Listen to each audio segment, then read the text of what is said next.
Waste Bengal में इस वक्त एक बड़ा पॉलिटिकल और लीगल टेंशन चल रहा है। सेंट्रल एजेंसी ने एक ऑर्गेनाइजेशन पर रेड की और इसी रेड के बीच वेस्ट बंगाल की चीफ मिनिस्टर ममता बनर्जी खुद वहां पहुंच गईं। इसके बाद जो हुआ उसने कई सवाल खड़े कर दिए। क्या यह सिर्फ एक लीगल एक्शन है या फिर इसके पीछे पॉलिटिक्स भी चल रही है? और सबसे बड़ा सवाल, आगे क्या हो सकता है? आज हम इस पूरे मुद्दे को बिना किसी को दोषी बताए, बिना किसी पॉलिटिकल साइड लिए, सिर्फ फैक्ट्स और ऑफिशियल बताई गई बातों के बेसिस पर समझेंगे। 9 जनवरी को एनफोर्समेंट डायरेक्टरेट यानी ईडी ने आईपैक नाम की एक प्राइवेट कंसल्टेंसी फर्म के ऑफिस पर रेड की। आईपैक एक ऐसी कंपनी है जो इलेक्शंस के दौरान पॉलिटिकल पार्टीज के लिए स्ट्रेटजी, कैंपेन प्लानिंग और ग्राउंड मैनेजमेंट जैसे काम करती है।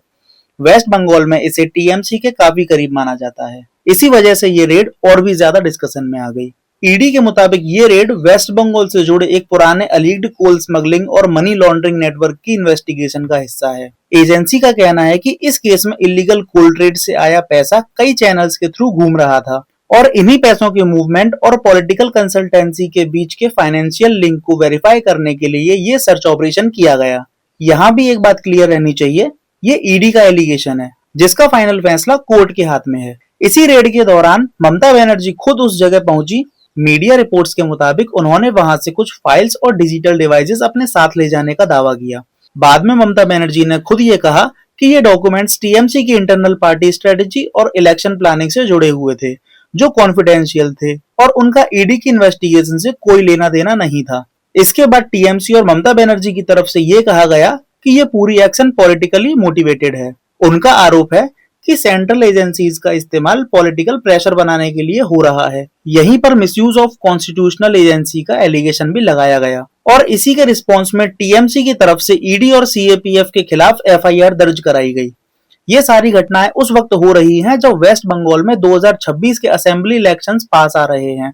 इलेक्शन का माहौल, सेंट्रल एजेंसी की रेड और पॉलिटिकल रिएक्शन, ये सब मिलकर एक हाईली चार्ज्ड सिचुएशन बना रहे हैं जहां लीगल और पॉलिटिकल चीजें आपस में मिक्स होती दिख रही हैं। ममता बनर्जी ने इस पूरे मुद्दे पर यह भी कहा कि इस तरह के एक्शंस डेमोक्रेसी की स्पिरिट के खिलाफ हैं और पॉलिटिकल ओपोनेंट्स को प्रेशर में लाने का तरीका है। लेकिन यहाँ एक बात समझना जरूरी है, पॉलिटिकल स्टेटमेंट और लीगल प्रोसेस अलग अलग चीजें होती हैं।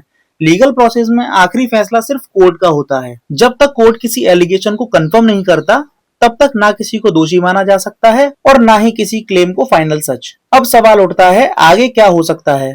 लीगल तौर पर ईडी अपनी इन्वेस्टिगेशन कंटिन्यू कर सकती है, कोर्ट में अपना केस रख सकती है और अगर कोर्ट को लगता है कि किसी लेवल पर वियोलेशन हुआ है तब ही आगे कोई एक्शन पॉसिबल होता है।